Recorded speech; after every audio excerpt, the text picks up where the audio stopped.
Jerusalem, the solemn Jewish holiday of Yom Kippur, which annually sees Israeli life grind to a halt, begins on Sunday in a nation already under a sweeping coronavirus lockdown. Every year businesses shut down, roads empty out, and even radio and TV stations go silent as the faithful fast for 25 hours and hold intensive prayers of atonement on the holiest day in the Jewish calendar. The more secular-minded can be seen riding bikes or even picnicking on deserted highways. The holiday begins at sundown on Sunday. But this year all non-essential businesses have already been forced to close, and Israelis have been ordered to stay within meters, yards, of their homes throughout the high holidays, which began last week with the Jewish New Year and continue to mid-October. It's the second nationwide lockdown since the pandemic began, an attempt to contain one of the most severe outbreaks in the world. Israel, with a population of just 9 million, is reporting more than new cases a day, raising fears its hospitals could be overwhelmed. A lockdown last spring largely succeeded in containing the outbreak, with new daily cases dropping to around a dozen in May. Authorities then reopened schools and businesses quickly, leading to a surge in cases even as the economy struggled to recover. An emergency government formed in May to manage the crisis has been plagued by infighting, adding to the public sense of despair. In a message to the nation, Israel's figurehead president, Reuven Rivlin, called on people to light a candle in memory of the more than Israelis who have died from COVID-19. They were all loved, all known, all had names and faces, he said.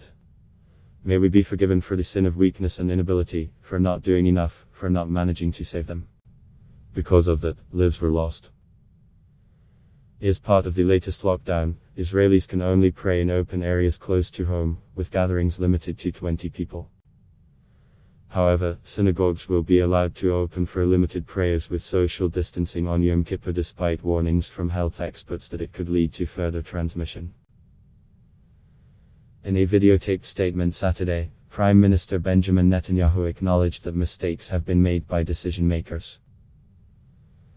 But he urged people to avoid going into synagogues on Yom Kippur and to pray outdoors. Netanyahu has also called for an end for public demonstrations against him, saying they are a public health risk. Thousands of Israelis have taken to the streets in recent months, calling on Netanyahu to resign while he is on trial for corruption charges and because of what they say is a failed response to the coronavirus crisis.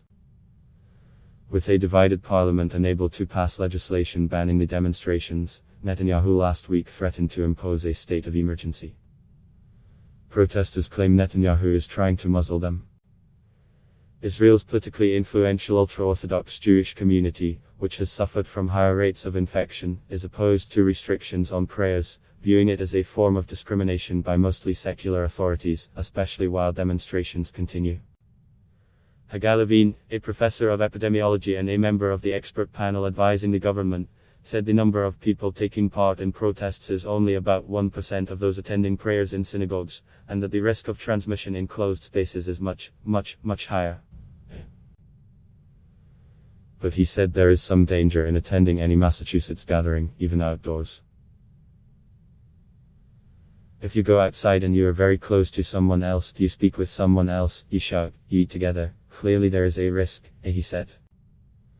David Stav, the chief rabbi of the city of Sholem, supports the restrictions and wishes they were even tighter. But he says the closure of synagogues during Yom Kippur is still very painful for most Israelis, even those who don't attend regularly. Almost everybody goes at least once a year, and this once a year that was supposed to be on Sunday night will not happen this year, he said, referring to the limitations on group prayer. It's quite dramatic for Israelis, for all types of Israelis, secular and observant.